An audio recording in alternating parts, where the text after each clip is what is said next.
என்ன ராணா, இப்போ வீட்டுக்கு வந்திருக்க? அதுவும் வீட்டில் யாருமே இல்லையே. அப்பா அம்மா பாட்டி எல்லாரும் முருகன் தாத்தா வீட்டுக்கு போயிட்டாங்க. உனக்கு தெரியும் தானே என்று யாழி கேட்க, தெரியும்டி. சக்தி சொன்னான். நானும் முருகன் தாத்தா வீட்டுக்கு வரேன்னு சொன்னேன். அதான் என்னை வீட்டில் வெயிட் பண்ண சொன்னான். நீயும் கிளம்பியிருப்பேன்னு நினச்சேன். நீ என்ன பண்ணுற என்று சோஃபாவில் அமர்ந்தபடி ராணா கேட்க, தீக்ஷியை தனியாக விட்டுட்டு எப்படி எல்லாரும் போகிறது, அதான் அவளுக்கு துணையாக நான் இருந்தேன் என்று யாழி சொல்லவும், ஓ என்று தீக்ஷிணியாபுரம் திரும்பி அவளை பார்த்து புன்னகைத்த ராணா, என்ன தீக்ஷி, கண்ணெல்லாம் வேர்த்து இருக்குது, என்ன நடந்துச்சு என்று கிண்டலாக கேட்டான். ஏண்டா கிண்டல் பண்ணுற என்று யாழி அவன் அருகில் வந்து தலையில் கொட்டவும், ஆ பிசாசு, எத்தனை வரை சொல்கிறது, கொட்டாதன்னு, வலிக்குதுடி எரும மாடு என்று திட்டிய ராணா தலையை தேய்த்து கொண்டே தீக்ஷண்யாவை பார்த்து, சொல்லு தீக்ஷி, எதுக்கு இப்படி இருக்க? என்னை பார்த்தா லைட்டாக ஸ்மைல் பண்ணுற இந்த ஃபேஸு ஏன் இன்னைக்கு உருன்னு இருக்குது என்று சந்தேகமாக கேட்டான். தீக்ஷண்யா அமைதியாக இருக்கவும் யாழி நடந்ததை சொல்ல அவள் சொல்ல ஆரம்பிக்கும் போதே தீக்ஷண்யாவின் கண்கள் கலங்கியது. தீக்ஷி, இதுக்கெல்லாம் ஃபீல் பண்ணிட்டு இருக்கியா? சக்தி பாவம் தீக்ஷி, இந்த 3 நாளில் அவனுக்கு சரியாக தூக்கமே இல்லை. எனக்கு தெரிஞ்சு 2 மணி நேரம் 1 மணி நேரம் தான் அவன் தூங்கியே இருப்பான். உனக்காக உன் கூட டைம் ஸ்பெண்ட் பண்ணணும்னு தான் அங்கே நேரத்தை கூட மறந்து உழைச்சிட்டு இருக்கான். கட்சி ஆஃபீஸில் இன்னைக்கு மீட்டிங் நடந்துட்டு இருக்குன்னு நினைக்கிறேன். அதுவும் வரப்போகிற தேர்தலில் யாரை முன்ன நிற்க வைக்கலான்னு பேசிகிட்டு இருப்பாங்க. அவன் அங்கே கான்சன்ட்ரேஷன் பண்ண வேண்டாமா? நீ திருப்பி திருப்பி கால் பண்ணவும் தான் கடுப்பாக்கி திட்டி விட்டுருப்பான். மற்றபடி உன்னை திட்டணும்னு அவனுக்கு நோக்கமெல்லாம் இல்லை என்றான் ராணா. மலையை முறிக்கிற மாதிரி அளவுக்கு வேலையே இருந்தாலும் அப்படியா மாமா பேசுவாங்க? அதுவும் ஹலோ கூட சொல்லாமல் எடுத்த உடனே அவரோட இஷ்டத்துக்கு பேச ஆரம்பிச்சிட்டாரு என்று தீக்ஷண்யா சொல்லியபடி திரும்பவும் வாசல் கதவில் சாய்ந்து கையை மார்புக்கு குறுக்காக கட்டியபடி அவளையே அழுத்தமாக பார்த்தான் சக்தி. என்ன தீக்ஷி, நிறுத்திட்ட என்று யாழி அவள் கண்ணில் தெரிந்த பயத்தை கவனித்து அவள் கண் போன திசையில் பார்த்தவள் சக்தியை முறைத்து, டே எருமை, உனக்கு வீட்டுக்கு வர இவ்வளோ நேரமா? நாங்கள் எப்போ இருந்து வெயிட் பண்ணிட்டு இருக்கோம் தெரியுமா? இந்நேரம் அவங்க எல்லாரும் பாதி தூரம் போயிட்டு இருப்பாங்க என்றாள். அவங்க போகட்டோம்க்கா, ஏன் எனக்கு வழி தெரியாதா? நான் கூட்டிகிட்டு போகிறேன் என்று ஒவ்வொரு வார்த்தையும் அழுத்தி கூறியவனின் பார்வை தீக்ஷண்யாவிடம் மட்டுமே இருந்தது. ராணா யாழி இருவரும் அதை கவனித்து, சரி சக்தி, எல்லாம் ரெடியாக தான் இருக்குது. நானும் ராணாவும் காரில் வெயிட் பண்ணுறோம்.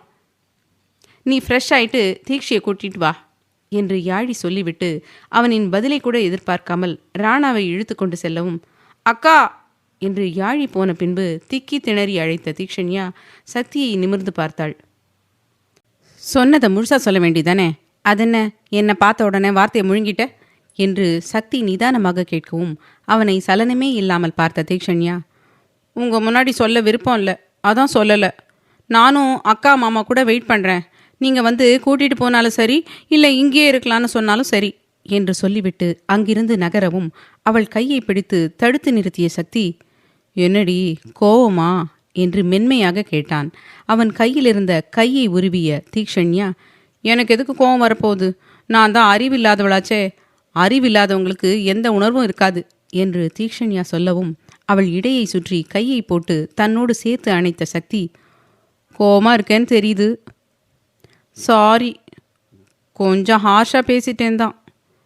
ஒர்க்கு ப்ரெஷர், அதை உங்ககிட்ட காட்டிட்டேன். சாரிடி. இப்படி முகத்தை வச்சுக்காத. உனக்காக தானடி இருக்கிற வேலையெல்லாம் சீக்கிரம் முடித்தேன். அது உனக்கு தெரிஞ்சும் இப்படி பண்ணாதடி என்றான். அவன் நெஞ்சில் கையை வைத்து அவனை நிமிர்ந்து பார்த்த தீக்ஷண்யா, எனக்காக தான் பண்ணுறீங்க, நான் ஒன்றும் இல்லைன்னு சொல்லலை. ஆனால் என்ன தான் ஒர்க் ப்ரெஷராக இருந்தாலும் மயிருன்னு இல்லாமல் பேசுவீங்க. நீங்கள் பேசுகிறதோட அதை கேட்ட எனக்கு தான் அசிங்கமாக இருக்குது. ஒன்று காலையிலேயே நான் இத்தனை மணிக்கு தான் வருவேன்னு சொல்லிட்டு போயிருந்தா இப்போ இந்த பேச்சு பேச வேண்டிய அவசியமே இருந்திருக்காது என்றாள். அதான் சாரி சொல்லிட்டேன்ல, இனிமேல் இப்படி பண்ணலை.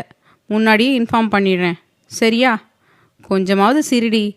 அதான் சாரி சொல்லிட்டேன்ல என்று சக்தி அவள் உதட்டை கட்டை விரலால் தடவவும் சின்னதாக சிரித்த தீக்ஷண்யா அவன் கையை பிடித்து, இது ஹாலை தான், போய் ஃப்ரெஷ் ஆகிட்டு வாங்க, அக்கா மாமா வெளியில் வெயிட் பண்ணிட்டு இருக்காங்க என்றாள்.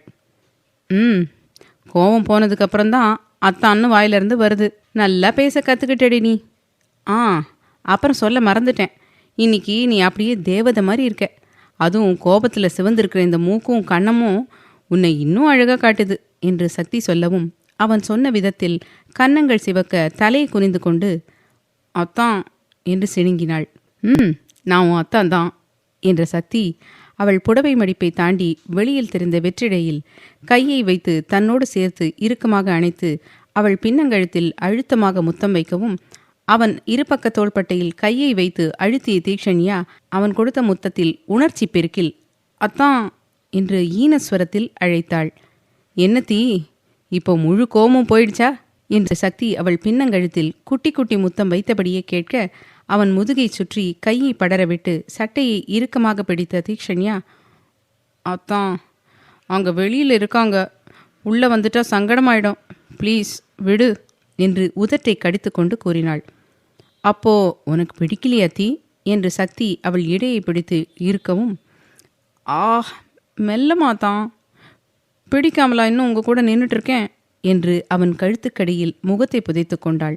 அதை கேட்டு உதட்டுக்குள் சிரித்த சக்தி அப்போ ஒரு கிஸ் கொடு என்று கேட்கவும் பட்டென அவனை விட்டு பிரிந்து நின்ற தீக்ஷண்யா அடி விழாதான், போங்க போய் குளிச்சுட்டு வாங்க, நான் காரில் வெயிட் பண்ணுறேன் என்றாள் அவனை செல்லமாக முறைத்து கொண்டே. இங்கே நீ கொடுக்கலனா என்னடி, முருகன் தாத்தா ஊருக்கு போனதும் நானே எடுத்துப்பேன், இந்த செரி லிப் என்னை ரொம்ப டிஸ்டர்ப் பண்ணுது என்று அவள் உதட்டை ஒற்றை விரலால் தடவி பார்த்து மோக குரலில் சொல்லவும் தீக்ஷண்யா உடல் சிலிர்க்க உதடு நடுங்க அவனை பார்த்து அத்தான் விடு என்றாள் பாவமாக.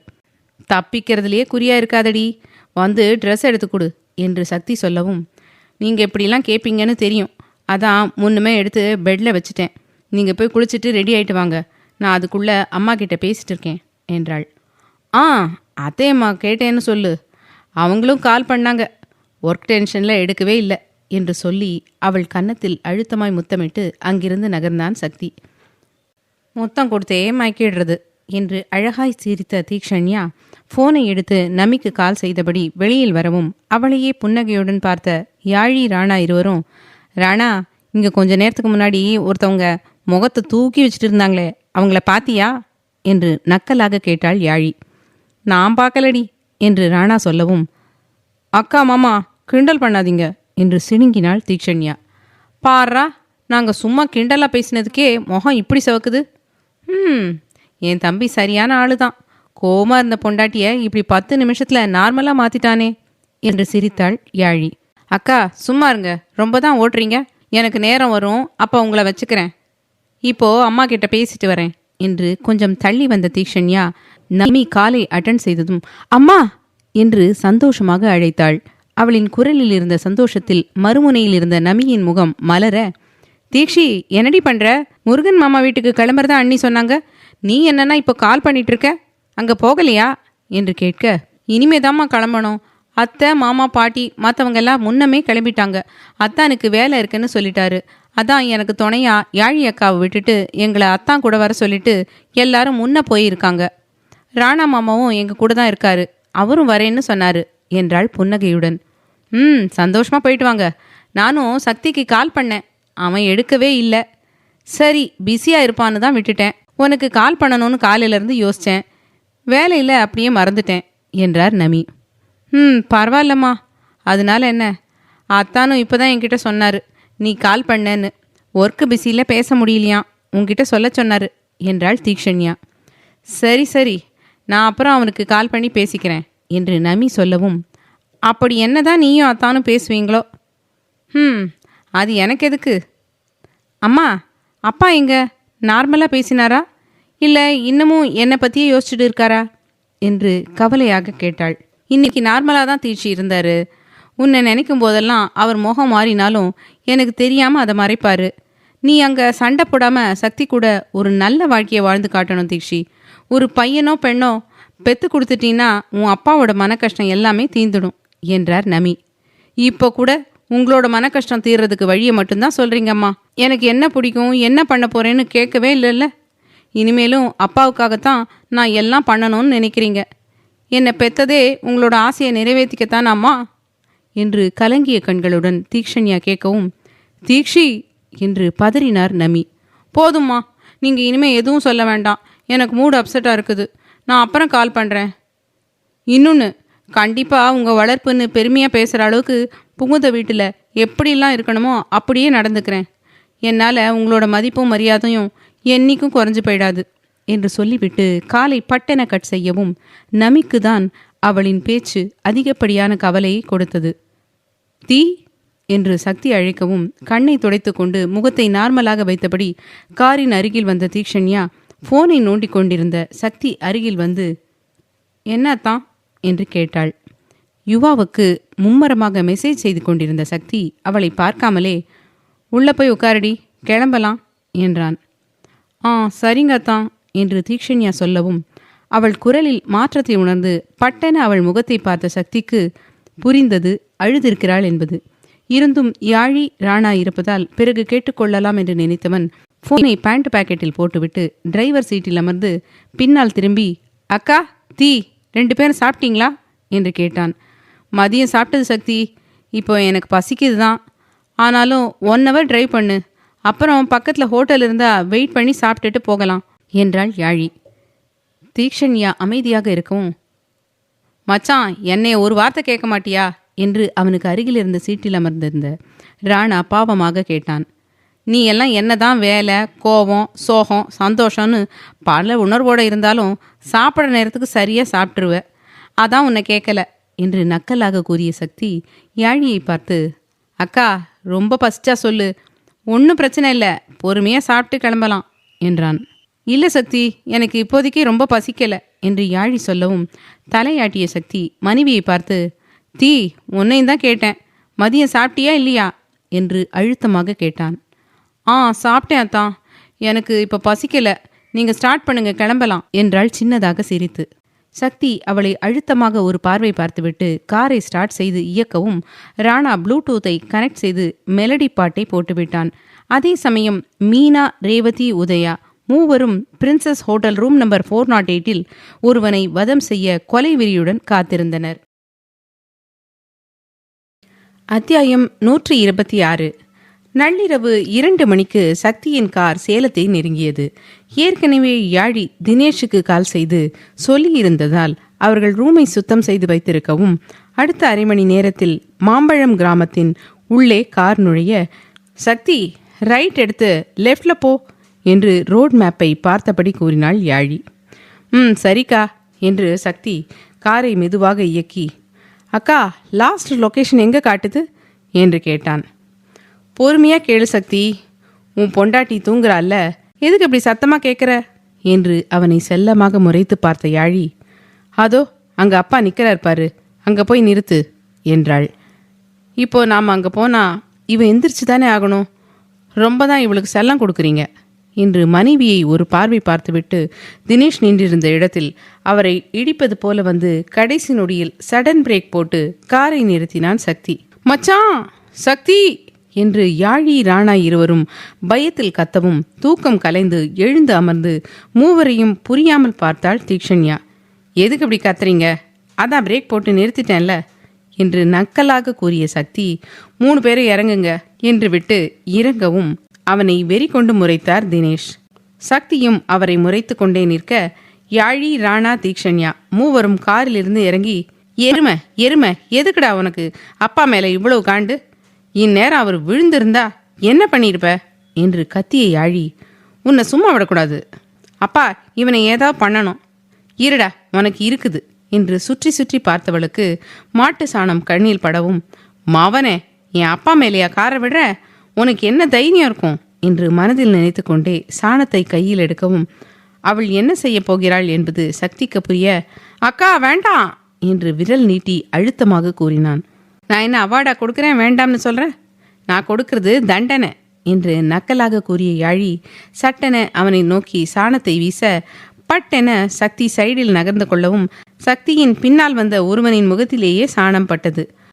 ஐயோ போச்சு என்று யாழி தலையில் கை வைக்க, யாழி என்ன பண்ணி வச்சிருக்க, நீங்க விளையாட இதுதான் நேரமா, வீட்டுக்கு வந்தா முதல்ல உள்ள வர தெரியாதா, இப்படிதான் பிரசிடென்ட் தம்பி மேலேயே சாணியை அடிப்பியா என்று திட்டிக் கொண்டே வாளியில் தண்ணீரை எடுத்து வந்த முருகன், தம்பி செழியா, தப்பா நினைச்சுக்காத, விளையாட்டு பொண்ணு அதான் இப்படி பண்ணிட்டா என்று சங்கடமாக கூறினார். பரவாயில்லையா, தெரியாம தானே பண்ணாங்க, நான் தப்பா நினைச்சுக்கல, 2 மணிக்கு அமைச்சர் வந்துடுவாருன்னு சொன்னீங்கல்ல, அதான் ஒரு எட்டு பார்த்துட்டு போயிடலாம்னு வந்தேன், என்ற இளஞ்செழியன் அவர் கையில் இருந்த வாளியை வாங்கி முகத்தை கழுவினானே தவிர யாழியை நிமிர்ந்து கூட பார்க்கவில்லை. அப்பா என்று யாழி தினேஷ் முதுகின் பின்னால் ஒளிந்து கொண்டு, அப்பா தெரியாமத்தான் பண்ணினேன், இந்த சக்தி எரும மாடு உஷாரா சைடில் நகர்ந்துட்டான் என்று பாவமாக கூறினாள். விடு யாழி, அதான் அந்த பையன் தப்பா நினச்சிக்கலையே. அங்கே பாரு, தீக்ஷி நின்றுட்டே தூங்குறா, முதல்ல அவளை கூட்டிகிட்டு உள்ளே போ, நான் சக்தி ராணா 3 பேரும் வரோம் என்றார் தினேஷ் அழுத்தமாக. அப்பா எதுக்கு துரத்துறீங்க என்று யாழி கேட்கவும், ஒரு முறை போன்னு சொன்னா போ யாழி, கேள்வி கேட்டு படுத்தாத என்று தினேஷ் நிதானமாக சொல்லவும், சரிப்பா என்று சொல்லிவிட்டு தீக்ஷண்யாவை அழைத்து கொண்டு யாழி செல்லவும் இளஞ்செழியன் முகத்தை கழுவி முடிக்க சரியாக இருந்தது.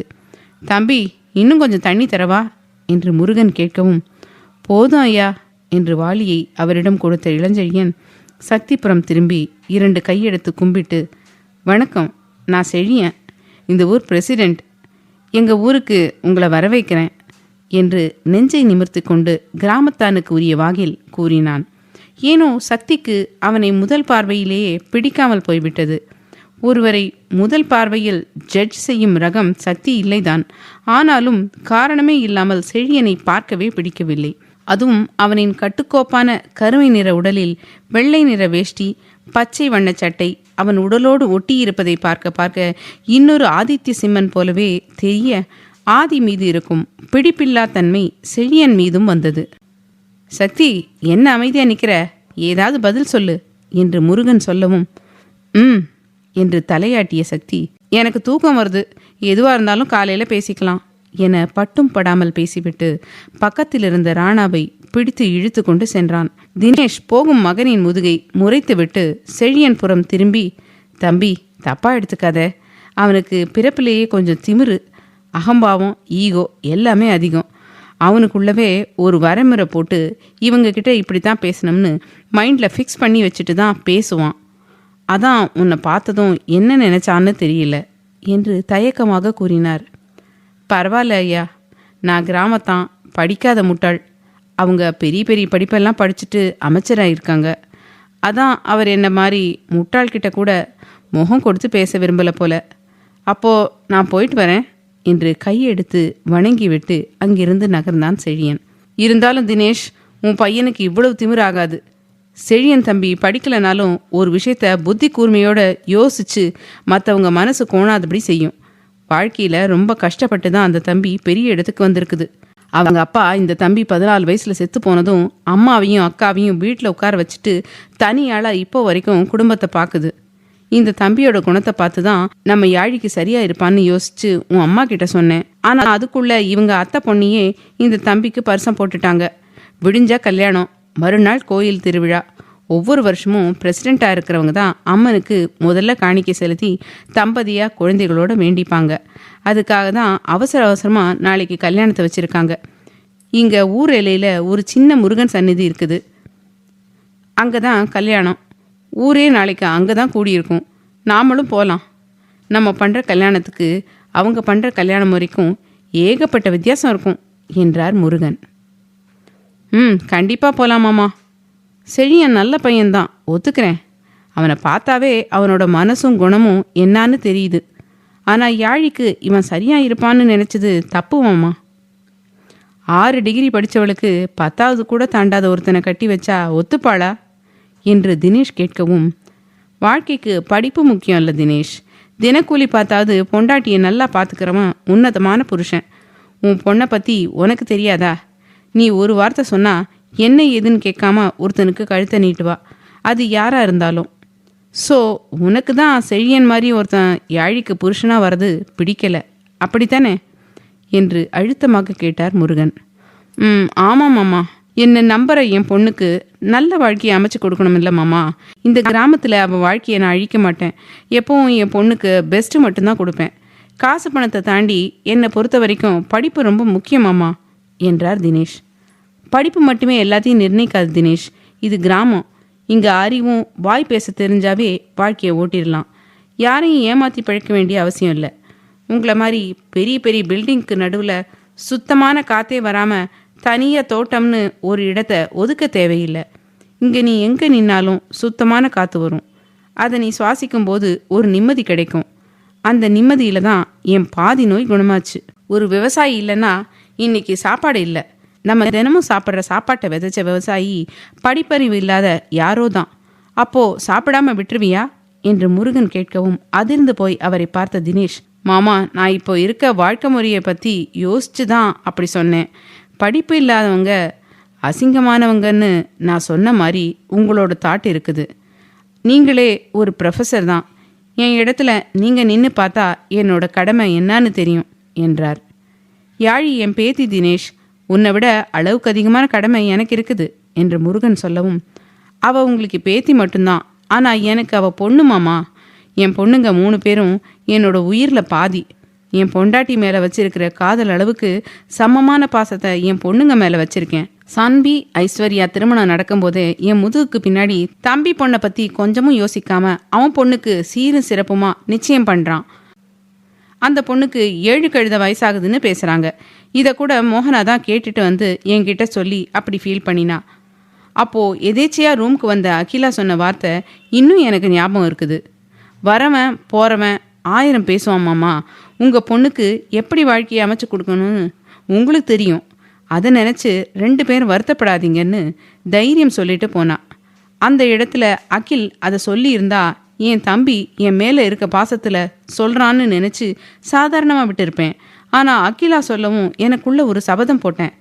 என் பொண்ணு யாழிக்கு உன்னதமான ஒருத்தன், அதுவும் அவளை மதிக்கிற ஒருத்தனை தான் வாழ்க்கை துணையாக கொண்டு வரணும்னு நினச்சேன்.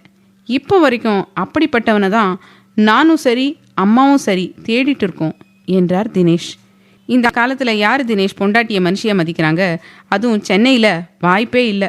சாம்பார் வைக்க தெரியலனாலே கோர்ட் வாசலில் போய் நிற்கிறாங்க. இதில் உன்னதமான ஒருத்தனா? இன்னும் எங்கள் காலத்தில் இருக்கிற மாதிரியே இப்போ இருக்க இளைஞர்கள் இருக்காங்கன்னு நினைக்கிறது மிகப்பெரிய தப்பு. இப்போ எல்லாமே சோஷியல் மீடியா வாழ்க்கை தான். கூட பலகுறவன் ஸ்டேட்டஸ் போட்டால் தான் அவன் இருக்கான்னே தெரியும். அதுவும் இங்கே பொண்ணுங்களை அடிமையாக நடத்துகிற ஒரு சில ஆம்பளைங்க இருக்கத்தான் செய்கிறாங்க. ஏன், உன் பசங்க சக்தி சாகியே எடுத்துக்கோ. தீக்ஷண்யா சாய்ரா ஒரு நாள், எப்படி ஒரே ஒரு நாள் காஃபி போட்டு கொடுக்காம இருந்தா அவங்க 2 பேரோட ரியாக்ஷன் எப்படி இருக்குன்னு தெரியுமா என்று முருகன் கேட்கவும் தினேஷால் வாயை திறக்க முடியவில்லை. அவருக்குத்தான் தெரியுமே அவர் மகன்களின் குணம். உன்னால் பதில் பேச முடியல தினேஷ். அட, உன் பசங்களை விடு. சாஃப்ட்வேர் உலகமே வாயை பிளந்துக்கிட்டு பார்க்குற ஜாம்பவான் நீ. மோகனா ஒரு நாள் காஃபி கொடுக்க மறந்துட்டா உன்னோட ரியாக்ஷன் எப்படி இருக்கும்? உண்மையை மட்டும் உன் மனசாட்சியை தொட்டு சொல்லு என்றார் முருகன். கோபம் வரும், வயசையும் பார்க்காம அடிச்சிருவேன் மாமா என்று தினேஷ் சொல்லவும், இதுதான் நீ. ஆனால் கிராமத்தான் அப்படி கிடையாது. கோபம் வந்தா கை நீளும் தான். அதுக்காக சின்ன சின்ன விஷயத்துக்கெல்லாம் ரியாக்ட் பண்ண மாட்டானுங்க. ஒரு சிலர் கிராமத்திலேயே பொண்ணுங்களை அடிமையாக நடத்துகிறவங்களும் இருக்காங்க. ஆனால் ஒரு சிலர் கடவுளாக கும்பிட்றவங்களும் இருக்காங்க. என்னைக்கும் கிராமத்தான்னு தப்பாக எடை போடாத. அவனுங்களால முடியாதது எதுவுமே கிடையாது என்றார் முருகன். இப்போ எதுக்கு மாமா ஆர்கியூ பண்ணுறீங்க? அதான் அந்த பையனுக்கு இன்னும் கொஞ்ச நேரத்திலேயே கல்யாணம் முடிய போகுதே. அவனுக்காக என்கிட்ட ஆர்கியூ பண்ணுறது எனக்கு சுத்தமாக பிடிக்கல. இந்த பேச்சை இதோடு விடுங்க என்றார் தினேஷ். நான் அவனுக்காக பேசல தினேஷ், நீ சொன்னதுக்கு பதில் சொன்னேன், அவ்வளவுதான் என்றார் முருகன். எனக்கு என்னவோ அப்படி தெரியல மாமா. என்னவோ போங்க, இந்த டாப்பிக்கை விடுங்க, நாம் உள்ளே போகலாம். அவங்க 4 பேரும் உள்ளே போய் ரொம்ப நேரமாகுது. மோகனா வேற ஹால்லையே உட்கார்ந்துருந்தா. வாங்க என்று தினேஷ் உள்ளே வரவும் அவர் பின்னாலேயே வந்த முருகன் ஹாலில் படுத்து தூங்கிக் கொண்டிருந்தவர்களை பார்த்து சிரிக்க தினேஷுக்கு முதல் முறையாக குற்ற உணர்வாக இருந்தது. காரணம், மோகனாவின் பக்கத்தில் படுத்து உறங்கிய சக்தி மோகனாவை அணைத்தபடியும் மோகனா அவன் முகத்தில் புடவை முந்தானையை போர்த்திவிட்டும் தூங்கியபடியே அவன் தலையை கோதி விடுவதை மட்டும் நிறுத்தவில்லை. தினேஷ் என்று முருகன் அவர் தோளில் கையை வைக்கவும் அவரை பார்த்து சிரித்த தினேஷ், தப்பு பண்ணிட்டேன் மாமா. என் பையனையும் பொண்டாட்டியும் பிரித்து வச்சு என் பையனை ரொம்ப ஏங்க வச்சிருக்கேன்னு புரியுது என்று வருத்தமாக கூறியவர் சோஃபாவில் கிடந்த 2 போர்வையும் எடுத்து தனியாக தூங்கிக் கொண்டிருந்த தீக்ஷண்யா யாழி இருவருக்கும் ஒரு போர்வை போர்த்திவிட்டு சுவற்றின் ஓரமாக படுத்திருந்த ராணாவுக்கும் போர்த்திவிட்டார். தினேஷ், அவங்கள எழுப்பி விடு, ரூமில் போய் படுக்கட்டும் என்று முருகன் சொல்லவும், இல்லை மாமா, என் பையன் நிம்மதியாக அவன் அம்மா கூட தூங்குறான். அதை நான் கெடுக்க விரும்பலை. நீங்கள் போய் படுங்க, காலையில் பேசிக்கலாம் என்று விட்டு சக்தி அருகிலேயே வந்து படுத்து கொண்டார் தினேஷ். இதுதான் இந்த பாசம் மட்டும்தான் வாழ்க்கையோட அடிப்படை என்று விட்டு முருகன் அங்கிருந்து நகர, உண்மைதான் மாமா, என் வாழ்க்கையில் எனக்கு எல்லாமே வெற்றி தான். ஆனால் இந்த 29 வருஷமா ஒரு அப்பாவா என் பையன்கிட்ட தோத்துட்டு இருக்கேன். இப்போ வரைக்கும் அவன் அப்பான்னு ஒரு வார்த்தை கோபமாவது கூப்பிட மாட்டானான்னு ஒவ்வொரு நிமிஷமும் ஏங்கிட்டு இருக்கேன் என்று நினைத்து கலங்கிய கண்ணை துடைத்துவிட்டு மகனின் தலையை கோதி விட்டவருக்கு தூங்கா இரவாகி போனது. காலை பொழுது அழகாக புலரவும் முருகன் வந்து அனைவரையும் எழுப்பிவிட்டு ரெடியாகச் சொன்னார். அனைவரும் காலை 7 மணிக்கெல்லாம் ரெடியாகி வரவேற்பறையில் காத்திருக்கவும் கையில் தாம்பூலத்தட்டுடன் வந்தார் முருகன். அண்ணா, என்ன இதெல்லாம் என்று சரோ கேட்க, இந்த ஊரில் யாருக்கு கல்யாணம் நடந்தாலும் என்னால் முடிஞ்சதை நான் செய்வேம்மா. அப்படி பண்ணுறதுல எனக்கு ஒரு ஆத்ம திருப்தி. அதுவும் செழியன் தம்பியை எனக்கு ரொம்ப பிடிக்கும். ரொம்ப பொறுப்பான பையன். அதான் அவனுக்கு நேர்த்தியாக பண்ணணும்னு அவன் மனைவியாக வரப்போகிற பொண்ணுக்கு புடவையும் தம்பிக்கு வேட்டி சட்டை 1 கிராம் தங்க காயினோட மஞ்சள் குங்குமம் பூவெல்லாம் வச்சு எடுத்துட்டு போகிறேன் என்றார் முருகன். நீங்கள் சொல்கிற முறையே வித்தியாசமாக இருக்குது அண்ணா என்று சரோ சொல்லவும், ஆமாப்பா, இது வரைக்கும் நான் இப்படியெல்லாம் கேள்விப்பட்டதே இல்லை. இதுக்கு நானும் மோகனாவும் பக்கத்து கிராமத்தில் தான் வளர்ந்தோம். அங்கே கூட இப்படியெல்லாம் பண்ணலையே. அப்படி பண்ணியிருந்தா கண்டிப்பாக வள்ளியம்மா எங்களுக்கு அதை பற்றி சொல்லி கொடுத்துருப்பாங்க என்றார் அகிலா. இது இந்த கிராமத்தோட வழக்கம் அகிலா. நானும் இங்கே வந்ததுக்கப்புறம் நடந்த திருவிழா அப்போல்லாம் பசங்களை கூட்டிகிட்டு வாங்க வாங்கன்னு பலமுறை கூப்பிட்டும் யாரும் வரல. வந்திருந்தால் தெரிஞ்சிருக்கும். சரி, இப்போ நேரில் பார்க்க தானே போகிறீங்க, வாங்க போகலாம், டைம் ஆச்சு என்று அவசரப்படுத்தினார் முருகன். தாத்தா, நாங்கள் எதுக்கு அங்கே வரணும்? கூட்டமாக இருக்கிற இடத்துல என்னால் வர முடியாது. நீங்கள் போயிட்டு வாங்க என்றான் சக்தி. சக்தி, கண்டிப்பாக நீ வந்தே ஆகணும். நேற்று செழியன் தம்பியை அலட்சியம் பண்ண மாதிரி யாரையும் நீ நடத்தாத. எப்போவும் நீ அப்படி நடந்துக்க மாட்டேன்னு எனக்கு தெரியும். உனக்கும் சுயபத்தி இருக்குது, பார்த்துக்கோ என்றார் முருகன் அழுத்தமாக. என்னப்பா, என்னாச்சு? அவன் என்ன பண்ணான் என்று மோகனா கேட்கவும், தினேஷ் ராணாவை தவிர மற்றவர்களும் என்ன என்பது போல முருகனை பார்க்க முருகன் நடந்ததை கூறி, அதான் அவனை இனி அப்படி பண்ணாதேன்னு சொன்னேன். சரி வாங்க, பேசிட்டு இருந்தா பேசிட்டே தான் இருக்கணும், கிளம்பலாம் என்று முன்னால் செல்லவும் மற்றவர்களும் அவர் பின்னாலேயே செல்ல யாழியுடன் நடந்த தீக்ஷண்யாவின் கையை பிடித்து இழுத்த சக்தி அனைவரும் சென்றதை உறுதி செய்து கொண்டு மனைவியை பார்த்து, என்னடி, என் கூட நடக்க மாட்டியா? நானும் காலையிலேருந்து பார்த்துட்டே இருக்கேன். என்னை அவாய்ட் பண்ணுற மாதிரியே பண்ணிட்டு இருக்க. என்ன குரங்கு மலையேறிடுச்சா என்று கோபமாக கேட்டான். குரங்கெல்லாம் ஒன்றும் மலையேறலை. மாயவன் மாமா தான் என்னை யாழி அக்கா கூடவே இருக்க சொன்னார். நீங்கள் தான் நமக்கு கல்யாணம் ஆனதுலேருந்து நான் தான் உங்கள் பண்டாட்டின்னு வெளி உலகத்துக்கு காட்டாமல் மறைச்சி வச்சிருக்கீங்கன்னு சொன்னார்.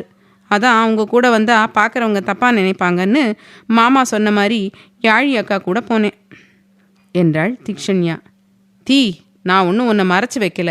கல்யாணம் நம்ம விருப்பமே இல்லாமல் சூழ்நிலையால் நடந்துச்சு. அன்னைக்கு நீ நான் 2 பேருமே வேண்டா வெறுப்பாக தான் எல்லாமே பண்ணினோம். அதான் உன்னோட முகத்தை மறைச்ச மாதிரி ஃபோட்டோவை அப்லோட் பண்ணேன். நான் மாம் கிட்ட பேசுகிறேன். தாலி பிரித்து கோக்குற ஃபங்க்ஷன் கிராண்டாக பண்ணலாம். அப்போது இந்த உலகத்துக்கே நீ தான் என்னோட பாதின்னு அறிமுகப்படுத்தி வைக்கிறேன். அப்புறம் இப்படி என்னை விட்டு தள்ளி தள்ளி போகிறதெல்லாம் பண்ணிட்டு இருக்காத. நீ இப்போ மட்டும் இல்லை, எப்போவுமே என் கூட மட்டும்தான் இருக்கணும் என்று அழுத்தமாக கூறினான். அவனை புன்னகையுடன் பார்த்த தீக்ஷண்யா, நிஜமா வாத்தான்? நான் கூட என்னை மறைச்சியே வச்சிடுவியோன்னு நினச்சி பயந்து போயிட்டேன் என்றாள். உன்னை மறைச்சி வச்சு எனக்கு என்னடி ஆக போகுது? ஆனால் ஒன்றே ஒன்று நான் உன்னை என் பொண்டாட்டின்னு வெளி உலகத்துக்கு சொல்லும்போது நீ ஒரு வேலையில் இருக்கணும். நான் அறிமுகப்படுத்தினதுக்கப்புறம் நீ இன்டர்வியூ போகிறது சரியாக இருக்காது என்றான் சக்தி. எதுக்காக சொல்கிறீங்கன்னு புரியுதாத்தான்? ஊருக்கு போனதும் முதல் வேலையாக வேக்கண்ட் இருக்கிற கம்பெனிக்கு இன்டர்வியூக்கு தான் போகணும். இப்போது ஃப்ரீயாக இருந்தால் கூட மொபைலில் பார்த்து ரெஸ்யூம் அனுப்பி வைக்கிறேன் என்றாள் தீக்ஷண்யா. பார்த்து பண்ணு, முன்ன மாதிரி முட்டாள்தனமாக போய் ஏமாந்துடாத. ஒவ்வொரு முறையும் உன்னை பாதுகாக்க நான் வரமாட்டேன். நீயும் தைரியமாக இருக்கணும். அப்போ தான் முதல்ல உன்னை நீயே பார்த்துப்ப என்ற சக்தி. சரி வா, நாம் போகலாம். எல்லாரும் ரொம்ப தூரம் போயிருப்பாங்க. இங்கே வேற எனக்கு வழி தெரியாது என்று விட்டு அவள் கையை பிடித்து வேகமாக நடந்தான். தீக்ஷண்யாவும் அவன் கையை கோத்தபடி புன்னகையுடன் நடக்க சில நிமிடங்களில் அனைவருடனும் ஐக்கியமாகி அடுத்த சில நிமிடங்களில் முருகன் கோயிலுக்கு வந்தனர். ஊரே அங்கேதான் கூடியிருக்க சக்தியை பார்த்ததும் அனைவரும் எழுந்து நின்று கையெடுத்து கும்பிடவும் சக்திக்கே ஒரு மாதிரியாகி, எல்லாரும் உட்காருங்க, நான் உங்களை விட சின்ன பையன்தான். இப்படிலாம் எழுந்து நின்று கையெடுத்து கும்பிட்டு என்னை அதிசய பிறவி மாதிரி நடத்தாதீங்க நீங்க இங்க எதுக்காக வந்தீங்களோ அதை கவனிங்க. நான் இங்க தான் இருப்பேன், பொறுமையா பேசலாம் என்று உரக்க கத்தி சொல்லவும் அவனின் இரும்பு குரலில் பயந்து அனிச்சையாக அவன் கையை விட்டுவிட்டு மோகனா அருகில் வந்து நின்று கொண்டாள் தீக்ஷண்யா. சக்தியின் வார்த்தைக்கு கட்டுப்பட்டு அனைவரும் அமர, அண்ணா, முன்னாள் ஜனாதிபதி நீ, உன்னை மறந்துட்டாங்க பாரு என்றார் தினேஷ் மாயவனிடம். மக்கள் அவ்வளோ சீக்கிரம் எல்லாத்தையும் மறந்துடுறாங்க தினேஷ். இதனால தான் கடைசியில் தப்பான ஒருத்தருக்கு ஓட்டு போட்டு அவங்கள தலைமை பதவியில் உட்கார வச்சு அவன் பதவிக்கு வந்ததும் அப்புறம் அது பண்ணலை இது பண்ணலைன்னு புலம்புவாங்க. மக்கள் முட்டாளாக இருக்கிற வரைக்கும் அவங்கள ஏமாத்த சிலர் இருக்கத்தான் செய்வாங்க என்றார் மாயவன். சரிதான் அண்ணா என்று தினேஷ் சொல்லவும் அனைவரும் ஒட்டுக்காக வைத்திருந்த தாம்பூலத்தட்டையும் முருகனும் கையில் வைத்திருந்த தாம்பூலத்தையும் வைக்கவும், சக்தி, இங்கே கல்யாணம் நடக்கும்னு தாத்தா சொன்னார். எங்கே மாப்பிள்ளை பொண்ணு யாரையும் காணும்? அதுக்கு முன்னாடி இந்த இடம் கல்யாணம் நடக்கிறதுக்கு ஏதுவாகவே இல்லையே என்று ராணா கேட்க, இங்கே தான் வித்தியாசமாக கல்யாணம் பண்ணுவாங்கன்னு தாத்தா சொல்லிட்டு இருந்தாரே, எனக்குமே என்னன்னு சரியாக தெரியல, கொஞ்சம் பொறுமையாக இரு என்று சக்தி சொல்லவும் தலையசைத்தான் ராணா. ஊரில் இருந்த பெரிய தலைக்கட்டுக்கள் அனைவரும் அரச மரத்தின் அடியில் அமர்ந்திருக்க, எப்பா கோவிந்தா, எல்லாம் எடுத்து வச்சிருக்கல்ல, நல்ல நேரம் முடியறதுக்குள்ள சட்டுப்புட்டுன்னு ஆரம்பிங்க என்றார் 80 தாண்டிய பெரியவர் ஒருவர். ஆரம்பிக்கலாம் பெரியப்பா என்று கோவிந்தன் என்பவர், அண்ணி காதம்பரி அழைச்சிட்டு வாங்க என்று செழியனின் தாய் மலரை பார்த்து கூறினார். ஆரம்பிக்கலாம் பெரியப்பா என்று கோவிந்தன் என்பவர், அண்ணி காதம்பரி அழைச்சிட்டு வாங்க என்று செழியனின் தாய் மலரை பார்த்து கூறினார். சரிங்க தம்பி என்று புன்னகைத்த மலர், ரோஜா குழந்தை எப்படி, நான் போய் காதம்பரி அழைச்சிட்டு வரேன் என்று கையில் வைத்திருந்த பேரனை மகளிடம் கொடுத்துவிட்டு அங்கிருந்த சிறிய மண்டப கட்டிடத்தை நோக்கி நடக்க, பட்டு வேஷ்டி சட்டையில் கையில் அணிந்திருந்த வெள்ளிக்காப்பை இழுத்து விட்டபடி கூட்டத்தினுள் செழியன் வரவும் அனைவரும் எழுந்து நிற்க, சின்னதாக சிரித்த செழியன், எல்லாரும் உட்காருங்க என்றான் பொதுவாக. அனைவரும் அமர செழியனை சக்தி முறைத்து பார்க்க, எதுக்குடா அவரை முறைச்சு பார்க்குற, என்ன உன் லெவலுக்கு இருக்காரேன்னு பொறாமையா இருக்குதா என்று நக்கலாக கேட்டான் ராணா. நான் ஒருத்தரை பார்த்து என்னைக்குமே பொறாமப்பட்டதில்லை ராணா, என்னன்னு தெரியல, இவனை பார்த்தாவே பிடிக்கல. அந்த ஆதி மாதிரி இவனும் திமிராவே நிற்கிறது, பார்க்கறதெல்லாம் பார்த்தாவே கடுப்பாகுது என்றான் சக்தி. அதை நீ சொல்கிற பாத்தியா, அதான் என்னால் தாங்கிக்கவே முடியல. எப்பா டேய், நீ காட்டுற அளவுக்கு திமிரு பிடிவாதம், ஈகோ, நக்கல் பேச்சு, குத்தல் பேச்சு, இதெல்லாம் இந்த உலகத்தில் உன்னை தவிர வேறு எவனாலையும் அவ்வளோ பர்ஃபெக்டாக பண்ணவே முடியாது என்று கிண்டலாக கூறினான் ராணா. சக்தி அவனை கண்ணாலேயே எரிக்க, உன்ன கண்ணில் நெருப்பை வச்சு பார்க்காத, ஏற்கனவே வெயில நின்றுட்டு இருக்கேன், அதுவே உடம்பெல்லாம் எரியுது, அதில் நீ வேற கண்ணில் சூரியனை வச்சுக்கிட்டு என்னை பார்த்தா நான் என்ன பண்ணுறது என்று ராணா அப்பாவியாக முகத்தை வைத்து கொண்டு கேட்கவும், காலையில் 8 மணிக்கு உனக்கு வெயில் அடிக்குதா, தயவு செஞ்சு இப்படி கிரிஞ்சு பண்ணுற மாதிரி மொக்கையாக பேசாத, இருக்கிற வெறியில் எதையாவது எடுத்து அடித்தாலும் அடிச்சுப்படுவேன் என்று அழுத்தமாக, அதே சமயம் இரும்பு குரலில் சக்தி கூறவும் ராணாவின் வாய் தானாக மூடிக்கொண்டது. மலர் காதம்பரியை அழைத்து வந்து செழியன் பக்கத்தில் நிற்க வைக்கவும் ஊர்க்காரர்கள் அனைவரும் எழுந்து நிற்க, பொண்ணு பையனோட அப்பா அம்மா முன்னாடி வந்து நில்லுங்க என்று பெரியவர் ஒருவர் சொல்லவும் செழியன் மலரை பார்க்கவும் மலர் முன்னால் வந்து நிற்க, காதம்பரியின் தாய் சரோஜா, தந்தை ராமன் இருவரும் மலர் அருகில் வந்து நிற்கவும் தாம்பூல தட்டில் இருந்த மாலையை எடுத்து பெரியவர் மலர் கையில் ஒரு மாலையையும் சரோஜா கையில் மற்றொரு மாலையையும் கொடுத்து, உங்க பொண்ணு பையனுக்கு இந்த கல்யாணத்தில் சம்மதமானு கேட்டுட்டு அவங்க கையில இந்த மாலையை கொடுத்து மாத்திக்க சொல்லுங்க என்றார். தினேஷ் குடும்பத்தார் அனைவரும் நடக்கும் சம்பிரதாயத்தை ஆர்வம் கலைந்த ஆச்சரியத்துடன் பார்க்க, தம்பி, உனக்கு காதம்பரியை கல்யாணம் பண்ணிக்க சம்மதமா என்று செழியனை பார்த்து கேட்டார் மலர். சம்மதம் என்று செழியன் சொல்லவும் மலர் அவன் கையில் மாலையை கொடுக்க செழியன் அதை வாங்கி கொண்டான். காதம்பரி, செழியன் தம்பியை கட்டிக்க உனக்கு விருப்பமா என்று சரோஜா கேட்க, இல்லை, எனக்கு விருப்பம் இல்லை என்று பட்டென காதம்பரி கூறவும் சுற்றி இருந்த அனைவரும் அவளை அதிர்ச்சியாக பார்க்க, என்னடி பேசுற, ஊரே கூடி நிற்குது, இப்போ வந்து விளையாட்டு பண்ணிட்டு இருக்கியா, அடிச்சு பிச்சு வெளுத்துருவேன் நாயே என்று சரோஜா மிரட்டவும், அண்ணி எதுக்கு இப்படி கோவப்படுறீங்க, பொறுமையாக கேளுங்க, எல்லாரும் சுற்றி இருக்காங்க என்று அவருக்கு மட்டும் கேட்கும் குரலில் கூறினார் மலர். அத்தை, நீங்கள் சும்மா இருங்க, எனக்கு மாமாவை கட்டிக்க விருப்பம் இல்லை, என்னை விட்டுடுங்க, நான் என் வாழ்க்கையை பார்த்துக்கிறேன் என்று காதம்பரி கத்தவும் மலருக்கு கண்கள் கலங்கியது. காதம்பரியின் குணம் அவருக்கு தெரிந்திருந்தும் மகனின் வாழ்க்கை நன்றாக இருக்க வேண்டும் என்றுதானே அவளை மருமகளாக்கிக் கொள்ள சம்மதித்தார். அம்மா, இப்போ எதுக்கு நீ கண்ணை கசக்கிற? செத்த அமைதியாயிரு. ஊரே கூடி நிற்குது. கண்டிப்பா அண்ணனுக்கு ஒரு நியாயம் கிடைக்கும் என்றாள் ரோஜா. என்று புடவை முந்தானையை வாயில் வைத்துக்கொண்டு மலர் மகனை பார்க்க செழியன் நிர்மலமான முகத்துடன் காதம்பரியை பார்த்து கொண்டிருந்தான். ஏம்மா காதம்பரி, என்ன பேச்செல்லாம் ஒரு மாதிரி தடிக்குது? எங்கே நின்றுட்டு இருக்கேன்னு நினைப்பு இருக்கட்டும். உன் அம்மா அப்பா கல்யாண பேச்சு எடுக்கும்போதே உன்கிட்ட சம்மதம் கேட்டுட்டு தானே எடுத்தாங்க. என்ன சரோஜா, ராமன், வாயை மூடிட்டு இருக்கீங்க? வாயை திறந்து பேசுங்க. நாளைக்கு திருவிழா நடக்கணும்னு நினைக்கிறீங்களா இல்லையா என்று மீசையை முறுக்கியபடி பெரியவர் கேட்க, ஐயா, இந்த சண்டாளி ஏன் இப்படி மாற்றி பேசுகிறான்னு சத்தியமாக தெரியல. ஒரு முறைக்கு 10 முறை சம்மதமான்னு நானும் அந்த மனுஷனும் கேட்டுட்டு தான் ஊருக்கே வந்து சொன்னது என்று முந்தானையால் கண்ணை துடைத்து கொண்டு கூறினார் சரோஜா. ஆமாங்க ஐயா, நானும் கேட்டேன். உங்கள் இஷ்டம் அப்பான்னு தான் சொன்னா. இப்போ இப்படி மாற்றி பேசுவான்னு நான் நினைக்கவே இல்லை. எங்களுக்கும் திருவிழா நல்லபடியாக நடந்து முடியணும்னு தான் ஆசை என்ற ராமன் மகளை முறைத்து பார்த்து, இங்கே பாரு காதம்பரி, ஒழுங்காக அமைதியாக வந்து நில்லு. எதுனா எதிர்த்து பேசின பெத்த பொண்ணுனே கூட பார்க்க மாட்டேன் என்றார். டேய் ராமா, பிடிக்கலன்னு சொல்கிற பிள்ளைய ஏன் வற்புறுத்துற என்று அவரின் தாயார் முத்து பேச்சு கேட்க, அம்மா என்ன புரியாமல் பேசுகிறீங்க என்று ராமன் சொல்ல வரும்போதே, போதும் நிறுத்துங்க. என்ன இருந்தாலும் பிள்ளைக்கு விருப்பம் இல்லாமல் ஒரு கல்யாணத்தை பண்ணி அது வாழ்க்கை நல்லா இல்லைன்னா முன்ன நின்று பண்ணி வச்ச நமக்கு தான் கெட்ட பேர் என்ற பெரியவர் காதம்பரியை பார்த்து, ஏம்மா, எனக்கு ஒரே ஒரு கேள்விக்கு மட்டும் பதில் சொல்லு. உனக்கு பிடிக்கல, கட்டிக்க விருப்பம் இல்லைன்னா உன் அப்பா அம்மாட்டியே சொல்லியிருக்கலாமே. இப்போ ஊர்க்காரங்க முன்னாடி எதுக்கு அசிங்கப்பட வச்ச என்று அழுத்தமாக கேட்டார். ஐயா, அசிங்கப்பட வைக்கணும்னு எனக்கு நோக்கம் இல்லை. நானும் மாமாவை கல்யாணம் பண்ணிக்கலான்னு தான் நினச்சேன். ஆனால் என் தகுதி அவர் தகுதி என்னன்னு யோசித்து பார்த்தேன். அதுவும் அவருக்கும் எனக்கும் கிட்டத்தட்ட 10 வருஷம் வித்தியாசம். இதையெல்லாம் நான் யோசிக்கிறதுக்குள்ள இவ்வளவு தூரம் வந்துடுச்சு என்று சாதாரணமாக காதம்பரி சொல்லவும், நன்றி கேட்ட நாயே, நீ இப்போ டாக்டர் படிப்பு படிக்கிறதே செழியன் போட்ட பிச்சையில் தான். அவன் பணத்திலேயே எல்லாம் அனுபவிச்சுட்டு இப்போ எகத்தாளமாக பேசுகிற என்று சரோஜா அவள் கன்னத்தில் அடிக்கவும், ஏம்மா நீ பாட்டுக்கு போட்டு அடிக்காத. இங்கே நான் உட்காந்துருக்க, எங்களுக்கு அப்புறம் என்ன மரியாதை? உன் பொண்ணு கட்டிக்க விருப்பம் இல்லைன்னு சொல்லிட்டா. இனி அவளை வற்புறுத்தி கல்யாணம் பண்ணுறது சரி வராது. நாளைக்கு திருவிழா நடந்தே ஆகணும். அதனால இப்போ இங்கே இருக்கிற வயசு பொண்ணுங்களை பார்த்து கட்டி வைக்கலாம்.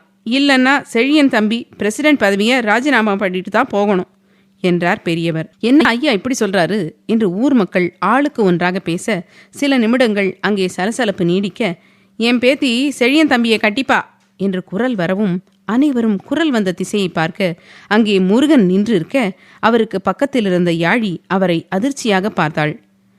அப்பா என்ன பேசுறீங்க என்று அகிலா கோபமாக கேட்க, அகிலா வாய மூடு.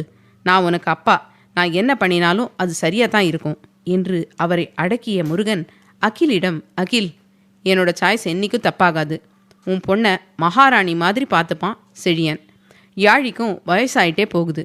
என்ன சொல்ற என்று கேட்க, மாமா என்கிட்ட இப்படி திடுத்துப்புன்னு கேட்டா என்ன சொல்றதுன்னே தெரியல. அண்ணனுங்க அம்மா கிட்ட கேளுங்க, அவங்களுக்கு சம்மதம்னா எனக்கும் சம்மதம் என்று அகில் சொல்லவும் கடுப்பாகியது என்னவோ சக்தி தான். சரஸ்வதி, நான் ஒரு முறை உன்கிட்ட சொன்ன வரன் செழியன் தம்பி தான். ரொம்ப நல்ல பையன், குணமும் தங்கம். உங்கள் லெவலுக்கு அவங்கிட்ட பணம் இல்லைனாலும் யாழியை சந்தோஷமாக பார்த்துக்குவான். ஒரு ஊருக்கே சிறந்த தலைவனாக இருக்கும்போது கண்டிப்பாக பெண்டாட்டிக்கும் உன்னதமான புருஷனாக இருப்பான் என்றார் முருகன். ஊர்க்காரர்கள் அவர்கள் பேசி முடிக்கட்டும் என்று அமைதி காக்க, அண்ணா, யாழி வாழ்க்கை நல்லா இருக்கணும்னு தான் என்னோட ஆசை. அவளோட ஜாதகத்தில் சொன்ன மாதிரியே எல்லாம் நடக்குது. நீங்கள் இவ்வளவு தூரம் சொல்லும்போது நான் வேண்டாம் நான் சொல்ல போகிறேன். யாழிக்கு பிடிச்சிருந்தா எனக்கு சம்மதம் என்றார் சரோ.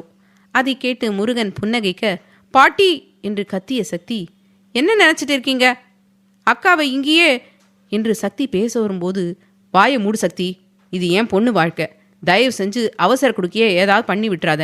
உனக்கு ஒருத்தரை பிடிக்கலன்னா ஒதுங்கி இருந்துக்கோ என்று மாயவன் அழுத்தமாக சொல்லவும் அவரை வெறி கொண்டு முறைத்து பார்த்த சக்தி, எனக்கு இந்த கல்யாணம் நடக்கிறதுல சுத்தமாக விருப்பமே இல்லை. மாம், என்ன 3 பேரும் அமைதியாக நின்றுட்டு இருக்கீங்க? ஏதாவது சொல்லுங்க என்றான் கோவமாக. உன் அப்பாக்கள் எடுக்கிற முடிவு தான் சக்தி ஃபைனல். சன்வி விஷயத்தில் நீ ஏதாவது சொல்லியிருந்தா கூட யோசிச்சிருப்போம். யாழி விஷயம் ரொம்ப சென்சிட்டிவ். அவளுக்கு கல்யாணம் நடக்கணும்னு நாங்கள் வேண்டாத இடம் இல்லை. கொஞ்சம் உன் கோபத்தை ஒதுக்கி வச்சுட்டு நிதானமாக யோசிச்சு பாரு என்றார் மோகனா. மாம், ஆர் யூ ஜோக்கிங்? அக்காவை எப்படி இங்கே கட்டி கொடுக்குறேன்னு சொல்கிறீங்க? டாக்டர் படிச்சுட்டு இருக்க பொண்ணே கல்யாணம் பண்ணிக்க விருப்பம் இல்லைன்னு சொல்லுது. அக்கா டாக்டரேட் வாங்கிட்டா. அவள் டிகிரி படித்தது மட்டுமே கிட்டத்தட்ட 10 வருஷம். அப்படி இருக்கும்போது படிக்காத ஒருத்தருக்கு எப்படி கொடுக்குறேன்னு சொல்கிறீங்க? நல்லவங்களா இருக்கலாம், ரொம்ப நல்லவங்களா இருக்கக்கூடாது என்று கோபமாக கூறிய சக்தி சாகித்யாவை முறைத்து பார்த்தவன், என்னண்ணா நீயும் வாயை மூடிட்டு அமைதியாகவே நிற்கிற? கல்யாணம் ஆனதுலேருந்து வாய்க்கு பூட்டு போட்டு வச்சிட்டியா? நீ தான் வீட்டோட முதல் வாரிசு, ஏதாவது சொல்லு என்று கோபமாக கூறினான். மாமா பார்த்து பேசுங்க என்று சாய்ரா சண்டைக்கு வரவும், அமைதியா இரு தேவி, அவன் என்கிட்ட தானே கேட்டான் என்று அவளை அடக்கிய சாகி சக்தியை பார்த்து, சக்தி, டேடி என்னைக்கும் தப்பான முடிவை எடுக்க மாட்டாரு. இன்னும் அவங்க முழுசா பேசி முடிக்கல. எதுக்கு இப்படி அவசரப்படுற? கொஞ்சம் பொறுமையா இரு, என்னதான் நடக்குதுன்னு பார்க்கலாம் என்றான். என்ன நடந்தாலும் சரி, அக்கா விருப்பத்தை கேட்கணும். நீங்களா ஒரு முடிவை எடுத்து அவங்கள ஃபோர்ஸ் பண்ணக்கூடாது என்று சக்தி அழுத்தமாக சொல்லவும், தினேஷ், உன் பையனை இவன் நிரூபிக்கிறான். சத்தியமாக சொல்கிறேன், அப்பனுக்கு பையன் தப்பாமல் பிறந்திருக்கான். நேற்று நைட்டு உனக்கு புரிய வைக்கவே நான் ப்ரொஃபஸராக மாறினேன். இப்போ இவனுக்கு என்னால் சொல்லி புரிய வைக்க முடியாது. நான் சொன்னாலும் புரிஞ்சுக்கக்கூடிய மனநிலையில் சக்தி இல்லை என்ற முருகன் யாழிபுரம் திரும்பி, யாழி, இது நீ வாழப்போகிற வாழ்க்கை, நீ தான் டிசைட் பண்ணணும். சொல்லு, உனக்கு செழியனை கல்யாணம் பண்ணிக்க சம்மதமா என்று அழுத்தமாக கேட்டார். அப்பா அம்மாவுக்கு சம்மதம்னா எனக்கும் சம்மதம் என்று யாழி சொல்லவும் பட்டென அங்கிருந்து சென்று விட்டான் சக்தி. சக்தி என்று யாழி கத்திக்கொண்டே அவன் பின்னால் செல்ல அவள் கையை பிடித்து தடுத்து நிறுத்திய முருகன், எங்க போற யாழி? உன் தம்பி குணம் உனக்கு தெரியும் தானே? பிடிவாதான் அதிகம். அவனுக்கு பிடிக்கலன்னா அதை யாரும் பண்ணக்கூடாது. பொறுமையா இரு, வீட்டுக்கு போய் பேசி அவனை சமாதானப்படுத்திக்கலாம் என்று சொல்லவும், தாத்தா அவன் என்று வார்த்தை வராமல் திக்கினாள் யாழி. யாழி, காம் டவுன் என்று ராணா அவளை சமாதானப்படுத்த பெரியவர்களை பார்த்த முருகன், ஐயா, என் பேத்தி யாழி தம்பிய கல்யாணம் பண்ணிப்பா. தம்பிக்கும் அவங்க குடும்பத்துக்கும் விருப்பமானு ஒரு வார்த்தை நீங்களே கேளுங்க என்றார். என்னம்மா மலர், நீ என்ன சொல்கிற? அந்த புள்ள பட்டணத்தில் படித்தது. அந்த மினிஸ்டர் தம்பிக்கு வேற இந்த கல்யாணத்தில் விருப்பம் இல்லைன்னு கோவிச்சிட்டு போயிடுச்சு. அதை அவங்க பார்த்துக்கிறேன்னு அவங்களுக்குள்ளே பேசிக்கிட்டாங்க. நீங்கள் என்னன்னு சட்டுப்புட்டுன்னு முடிவை சொல்லுங்க என்றார். மலர் யாழியை பார்த்துவிட்டு ரோஜாவை பார்க்க, ரோஜா புன்னகையுடன் தலையை ஆட்டவும், சரி என்ற மலர், தம்பி, உனக்கு அந்த பொண்ணை கட்டிக்க விருப்பமா என்று செழியனை பார்த்து கேட்டார். எனக்கு சம்மதம் என்று முகம் இறுகி போய் கூறினான் செழியன். இன்று அதிகமாக அசிங்கப்பட்டது என்னவோ அவன்தானே. அப்புறம் என்னப்பா, அடுத்து 10 நிமிஷத்தில் முகூர்த்தம் இருக்குது, சட்டுன்னு போய் பொண்ணை ரெடி பண்ணி கூட்டிட்டு வாங்க என்று பெரியவர் சொல்லவும் முருகன் மோகனாவை பார்க்க, இதோ கூட்டிட்டு போகிறேன். அப்பா, ட்ரெஸ் ஜுவல்ஸ் எல்லாம் இல்லையே, வீட்டுக்கு போய் எடுத்துகிட்டு வந்துடுறீங்களா? இல்லை வீட்டுக்கே கூட்டிகிட்டு போய் ரெடி பண்ணி கூட்டிகிட்டு வரவா என்று மோகனா கேட்க, வீட்டுக்கு போக வேண்டாம் மோகனா, ஏதோ உன்னை சொல்லி எதுவுமே நடக்க விட மாட்டான் என்ற முருகன் அகிலாவை பார்த்து, நீ போய் எடுத்துட்டு வந்து கொடு அகிலா என்றார். என்று அகிலா அங்கிருந்து செல்ல, வர்ஷா, நீயே யாழியை கூட்டிட்டு போ, நான் வரேன் என்று மோகனா கணவன் அருகில் வந்து, மாமா, அக்கா வீட்டுக்கும் அம்மா அப்பா அண்ணனுக்கும் வசந்த் பாண்டியா அண்ணன் வியான் சன்விக்கெல்லாம் கால் பண்ணி விஷயத்த சொல்லுங்க, நடந்ததுக்கு அப்புறம் சொன்னால் நல்லா இருக்காது என்றார். சரி பாப்பா, நான் சொல்லிவிட்டு எல்லாரையும் வீடியோ காலில் கனெக்ட் பண்ணுறேன். உன் பையன் ரொம்ப கோவமாக போயிருக்கான். தீக்ஷியை விட்டு அவனை சமாதானப்படுத்த சொல்லு. அவன் இல்லாமல் யாழி கல்யாணம் நடக்கிறதுல எனக்கு விருப்பமும் இல்லை. என் பொண்ணும் அதைத்தான் விரும்புவா என்றார். சரி மாமா, நான் சொல்கிறேன் என்று விட்டு தீக்ஷண்யா அருகில் வந்து விஷயத்தை கூறி அவளை வீட்டுக்கு அனுப்பி வைத்தார் மோகனா. அத்தியாயம் 128. சக்தியை தேடி முருகன் வீட்டுக்கு வந்த தீக்ஷண்யா அவன் நடுக்கூடத்தில் அந்த பக்கமும் இந்த பக்கமும் கோபமாக நடந்து கொண்டிருப்பதை பார்த்து, அத்தான் என்று மெதுவாக அழைத்தபடி அவன் அருகில் வந்தாள். என்னடி, என்னை சமாதானப்படுத்தி கூட்டிட்டு வரதுக்கு உன்னை அனுப்பி வச்சாங்களா என்று அவள் வந்ததற்கான நோக்கத்தை சரியாக கணித்தவாறு சக்தி அழுத்தமாக கேட்க, எச்சில் விழுங்கிய தீக்ஷண்யா, அத்தான் அப்படிலாம் இல்லை, நான் தான் கூட்டிகிட்டு போகலான்னு வந்தேன். உன்னோட கோபம் நியாயமான ஒன்று தான். ஆனால் வீட்டில் இருக்கிறவங்க முடிவு பண்ணதுக்கப்புறம் எப்படி நாம போய் அதில் விருப்பு வெறுப்பை காட்ட முடியாது. உங்களுக்கே தெரியும், நம்ம வீட்டில் இருக்கிறவங்களுக்கு முருகன் தாத்தா மேலே மிகப்பெரிய மரியாதை, அதையும் தாண்டி நம்பிக்கை இருக்குது. யாழி அக்கா அவரோட பேத்தி. யாராவது பேத்தியோட வாழ்க்கையை பற்றி கொஞ்சமும் யோசிக்காமல் கல்யாண காரியத்தில் இறங்குவாங்களா? கண்டிப்பாக தாத்தா ஒரு முறைக்கு 10 முறை யோசித்து பார்த்துட்டு தான் இந்த முடிவை எடுத்திருப்பாரு. நீங்களே சொல்லுங்க தான், அக்கா எத்தனை நாளைக்கு தான் நம்ம வீட்டில் தனியாகவே இருப்பாங்க? அவங்களுக்கும் கல்யாணம் குழந்தைன்னு ஒரு குடும்பமாக இருக்கணும்னு ஆசை இருக்காதா? உங்களுக்கு அக்காவுக்கு கணவனாக வரப்போகிறவரை பிடிக்கலன்னா ஒதுங்கி இருங்க. அதுக்காக அக்காவை கஷ்டப்படுத்தாதீங்க. நீங்கள் பாட்டுக்கு விருட்டுன்னு கிளம்பி வந்துட்டீங்க. அங்கே அக்கா எப்படி ஃபீல் பண்ணிட்டு இருக்காங்கன்னு உங்களுக்கு தெரியுமா என்று பொறுமையாக கேட்டாள். எனக்கு தெரியும் தீ. நான் சன்மி யாழி அக்கா 3 பேரையும் கண்டுக்கலைன்னாலும் அவங்க எப்பவும் எப்படி இருக்காங்கன்னு என்னால் கணிக்க முடியும். அவனை கட்டிக்கிட்டா அக்கா காலம் பூரா ஃபீல் பண்ணுவா. அவள் லண்டனில் படித்தவ. அவளோட தகுதியே வேற. அவளோட படிப்பு நம்ம ஸ்டேட்டஸ் பற்றி யோசிக்காம ஒரு கிராமத்தில் யாருன்னு தெரியாத ஒருத்தனுக்கு எப்படி எந்த நம்பிக்கையில் கட்டி கொடுக்குறாங்க என்று கோபமாக கேட்டான் சக்தி. எல்லாமே முருகன் தாத்தா மேலே இருக்கிற நம்பிக்கையில் தான் தான். எனக்குமே அவரை பார்க்க தப்பானவரை தோணலை. படிப்புங்கிறது நம்ம ஒருத்தவங்க கிட்ட எப்படி நாகரிகமாக நடந்துக்கணுங்கிறத அறிஞ்சிக்க மட்டும்தான்.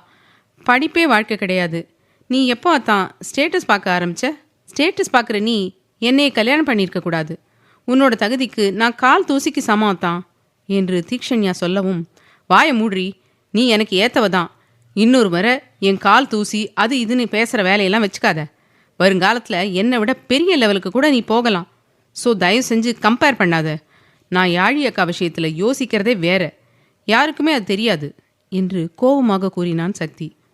அத்தான், நீ என்ன நினைக்கிறன்னு எனக்கு தெரியாது. ஆனால் நான் ஒன்று சொல்கிறேன். நம்ம வீட்டில் இருக்கிறவங்க ஒரு முடிவை எடுத்து சின்ன விஷயம் பண்ணினா கூட அதில் 1000 காரணம் இருக்கும். எல்லாமே உனக்கு பிடிக்கணும்னு இல்லை. உதாரணத்துக்காக நம்மளையே எடுத்துக்கோ. நம்ம 2 பேருமே ஒருத்தர் பிடிக்காம குடும்பத்தோட கட்டாயத்தில் தானே கல்யாணம் பண்ணிக்கிட்டோம். ஆனால் இப்போ சந்தோஷமா இல்லையா என்று தீக்ஷண்யா கேட்கவும் அவளை வெறி கொண்டு முறைத்து பார்த்த சக்தி, வாயை மூடிட்டு கிளம்புடி. இருக்கிற கோபத்தில் அடித்தேன், காது ஜவ்வு பிஞ்சிடும் என்று கோபமாக கூறினான். அத்தான் நான் என்று தீக்ஷண்யா சொல்ல வரும்போதே, போன்னு சொன்னேன். எனக்கு வரதுக்கு வழி தெரியும். என் கண்ணு முன்னாடி நிற்காத என்று இரும்பு குரலில் அழுத்தமாக சொல்லவும் பயந்து போன தீக்ஷண்யா, அத்தான் ஏன் இப்படி பேசுகிற? எனக்கு பயமாக இருக்குது என்று அவன் கையை பிடித்தாள். அவள் கையை உதறிய சக்தி, நானும் பொறுமையாக தாண்டி பேசணும்னு நினைக்கிறேன். எங்கடி பேச விடுற? எதையோ உன்னை சொல்லி என்னை கோவப்படுத்தி பார்க்கறதையே முழு நேர வேலையாக வச்சிருக்க என்று காட்டமாக கூறினான். நான் என்ன தான் சொன்னேன் என்று தீக்ஷண்யா பாவமாக கேட்கவும், எல்லாமே பண்ணிட்டு முகத்தை ஒன்றுமே தெரியாத மாதிரி முகத்தை வச்சுக்காத என்று அவளை முறைத்து கொண்டே கூறினான் சக்தி. அத்தான், நம்ம சண்டையை வந்து வச்சுக்கலாமா? அகிலா அத்தை நகை எடுத்துகிட்டு போய் ரொம்ப நேரம் ஆகுது. நாம் சீக்கிரம் அங்கே போகணும் என்று தீக்ஷண்யா சொல்லவும், வரேன், வந்து தொலைக்கிறேன் அக்காவுக்காக என்று பல்லை கழித்து கொண்டு சக்தி முன்னால் நடக்கவும் புன்னகைத்தபடி அவன் பின்னாலேயே நடந்தாள் தீக்ஷண்யா. சக்தி தீக்ஷண்யா இருவரும் குடும்பத்தார் அனைவருடனும் வந்து நிற்க சக்தியை பார்த்து தினேஷ், மாயவன், சாகித்யா, அகில், சரோ, முருகன், ராணா என்று அனைவரும் சின்னதாக சிரிக்க அவர்களையெல்லாம் கண்டு கொள்ளாமல் செழியனை முறைத்து பார்த்தபடி நின்றான் சக்தி. தினேஷ் ஏற்கனவே ஹரிஷ் குடும்பம், பாண்டியா குடும்பம், வசந்த் குடும்பம், சன்வி வியான் என்று அனைவருக்கும் யாழி கல்யாண விஷயத்தை கூறியிருக்க, வியானை தவிர மற்ற அனைவருக்கும் யாழி திருமணத்தை நினைத்து சந்தோஷம்தான். வியானும் சக்தி போலவே அக்காவின் வாழ்க்கையை நினைத்து வருந்தினாலும் சண்டை போட்டு பிரச்சனை செய்யவில்லை. அவர்கள் அனைவரும் வீடியோ காலில் காத்திருக்கவும் மோகனா, வர்ஷா, அகிலா மூவரும் யாழியை அழைத்து வந்து செழியன் எதிரில் நிற்க வைத்தனர். மணக்கோலத்தில் மகளை பார்த்து தினேஷ், அகில், மாயவன் மூவருக்கும் கண்கள் கலங்க யாழியின் அழகை பார்த்து காதம்பரியே பொறாமைப்பட்டாள். பச்சை வண்ண பட்டுப்புடவையில் அளவான ஒப்பனையில் வைர நகைகள் ஜொலி ஜொலிக்க ஆர்ப்பாட்டம் இல்லாத அழகு. பதுமையென அடக்கமாக நின்றவளை பார்த்து சுற்றி இருந்தவர்கள் கண்ணே பட, நேரமாவது, பொண்ணோட அப்பா அம்மா முன்னாடி வந்து நில்லுங்க என்று பெரியவர் சத்தமாக சொல்லவும், மாமா நீங்களும் மோகனாவும் போங்க என்று தினேஷை பார்த்து கூறினாள் அகிலா. ஆமா அண்ணா, நீயும் அண்ணியும் முன்ன போய் நில்லுங்க என்று அகிலும் சொல்ல, என்று தலையாட்டி போனை மாயவன் கையில் கொடுத்துவிட்டு கலங்கிய கண்ணை கட்டுப்படுத்தி கொண்டு தினேஷ், மோகனா இருவரும் முன்னால் வந்து நிற்கவும் அவர்களை பார்த்து சின்னதாக சிரித்த யாழிக்கு சக்தி கோபப்படாமல் நிற்பது பெரிய நிம்மதியை கொடுத்தது. கோவிந்தா, இப்ப மாலையை எடுத்துக்கொடு என்று பெரியவர் சொல்லவும் பெரியவர்கள் இருவரின் கையிலும் மாலையை கொடுக்க அதை வாங்கி கொண்டவர்கள் தினேஷ் யாழியின் கையிலும் மலர் செழியனின் கையிலும் மாலையை கொடுக்கவும் இருவரும் வாங்கி கொள்ள, தம்பி உனக்கு இந்த பொண்ணை கல்யாணம் பண்ணிக்க சம்மதமா என்று பொறுமையாக கேட்டார் மலர். சம்மதம் என்று விட்டு யாழியை முதல் முறையாக நிமிர்ந்து பார்த்த இளஞ்செழியன் அவள் கழுத்தில் மாலையை போட்டான். யாழி, உனக்கு செழியனை கல்யாணம் பண்ணிக்க விருப்பமா என்று தினேஷ் கேட்கவும், எனக்கு சம்மதம்பா என்று சின்ன புன்னகையுடன் கூறிய யாழி அவன் கழுத்தில் மாலையை போடுவதற்கு எக்கவும், செழியன் சற்று கீழே குனியவும் பொறுமையாக அவன் கழுத்தில் மாலையை போட்டாள் யாழி. அதை பார்த்து சுற்றியிருந்த அனைவரும் புன்னகைக்க சக்தியின் மனம் கொஞ்சம் லகுவாகியது.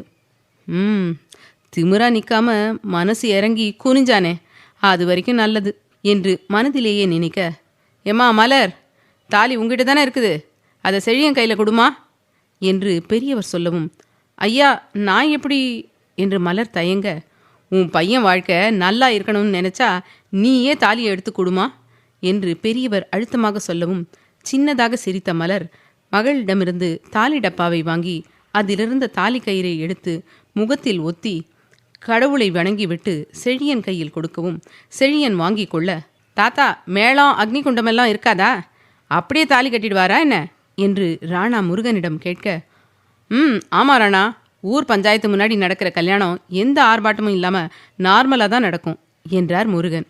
செழியா, தாலியை கட்டுப்பா என்று பெரியவர் சொல்ல தலையாட்டிய செழியன் யாழியின் கழுத்தில் தாலியை போட்டு 3 முடிச்சிடவும், அதை பார்த்த குடும்பத்தார் அனைவரும் மனமும் நிறைந்து போக, போனின் வழியாக பார்த்தவர்களுக்கும் கல்யாணம் சிம்பிளாக நடந்தது கவலையை கொடுத்தாலும் யாழியின் வாழ்க்கை சிறப்பாக இருக்க வேண்டுமென்று கடவுளை வழங்கி கொண்டனர்.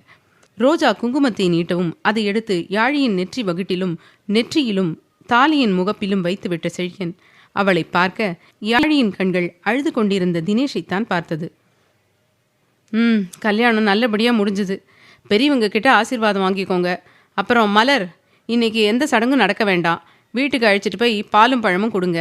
நாளைக்கு திருவிழா முடிஞ்சதும் மற்றதையெல்லாம் நீங்கள் குடும்பமாக உட்காந்து பேசிக்கோங்க என்று பெரியவர் சொல்லவும், அப்பா என்று தினேஷை அணைத்து கொண்டு யாழி அழவும் அவள் தலையை தடவி கொடுத்த தினேஷ், யாழி காம் டவுன், இப்படி அழுதினா பார்க்குறவங்க தப்பாக நினச்சிப்பாங்கம்மா, அப்பா உன் கூட தானே இருக்கேன், கண்ட்ரோல் யோர் செல்ஃப் என்று அழுத்தி கூறவும் யாழியின் அழுகை மட்டுப்பட்டது. போய் முதல்ல உன் புருஷன் கூட நில்லு என்று தினேஷ் சொல்ல, செழியன் அருகில் வந்து யாழி நிற்கவும் பஞ்சாயத்து பெரியவர் காலில் விழுந்து ஆசீர்வாதம் வாங்கிய இருவரும் அதன் பின்பு மலர் காலில் விழுந்து ஆசீர்வாதம் வாங்கிக் கொள்ள, மலர் மலர்ந்த முகத்துடன் கண்ணீருடன் இருவரையும் ஆசீர்வதிக்க, அதன் பின்பு முருகன், சரோ, தினேஷ், மோகனா, மாயவன், வர்ஷா, அகில், அகிலா என்று அவர்கள் காலிலும் விழுந்து ஆசீர்வாதம் வாங்கிக் கொண்டு அனைவரும் செழியன் வீட்டை நோக்கி புறப்பட்டனர்.